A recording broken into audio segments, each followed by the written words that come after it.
Svetnikom na ti. Svetnikom na ti. Razmišljanje Gregorja Čušina. Ljubi moj sveti Arsenij, povej, je težko biti svetnik z imenom, ki bi ga človek prej pripisal kakemu liku iz risanke ali komične nadaljevanke? Verjetno sem eden redkih Slovencev, ki še nisem bil v Grčiji. Ko sem bil srednješolec, tovrstni izleti še niso bili tako zelo popularni, kot so danes, pa bom pristavil kar hvala Bogu. Se iz posnetkov, ki sem jih videl, lahko sklepam, da se večina mularije, ki se odpravi žurat na grške otoke, sploh ne spomni, da so bili na grških otokih in bi jih lahko z avtobusom peljali dvakrat okrog šole, pa ne izbruhajo, ker mislijo, da morajo izbruhati. Prihranili bi pa časa in denarja. Morda pa pretiravam, iz gole zavisti, ker mi ni dano, da bi šel malo po svetu in sem vse skozi samo doma. Se mi za kaj takega primanjkuje tako časa kot denarja.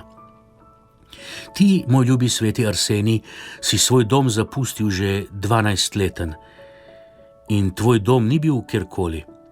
Doma si bil v vsem znani Betaniji, kraju, ki je znan po dobrih žurih. No, vsaj en velik žur je zagotovo bil tistega dne, ko je Jezus iz groba priklical ubogega Lazarja. Čeprav je seveda res, da je od časov, ko je Jezus poskrbel za dobro voljo in Marta za dobro jedačo, pa do dni, ko si se ti podil po ulicah Betanije, minilo skoraj 1000 let. Pot te je vodila v samostan v Sirijo, nato pa še v Carigrad. Vse kraji, ki jih ne poznam in kjer še nisem bil. In kot rečeno, tudi še nisem bil na Krfu, kamor so te poslali past ovčice. No, ne tako čisto dobesedno, a za pastirja si bil, za episkopa, čuvaja, za škofa. In nadalje življenjepis ne poroča o nobenih posebnostih. Vestno, dosledno in pobožno si opravljal zaupano ti škofovsko službo. Očitno tako vestno, dosledno in pobožno, da so imeli dovolj razlogov, da so te razglasili za svetnika.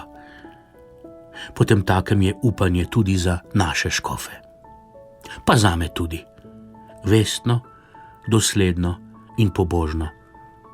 Kot je rekel Jezus tvoji nekdanji sokrajanki Marti, le eno je potrebno.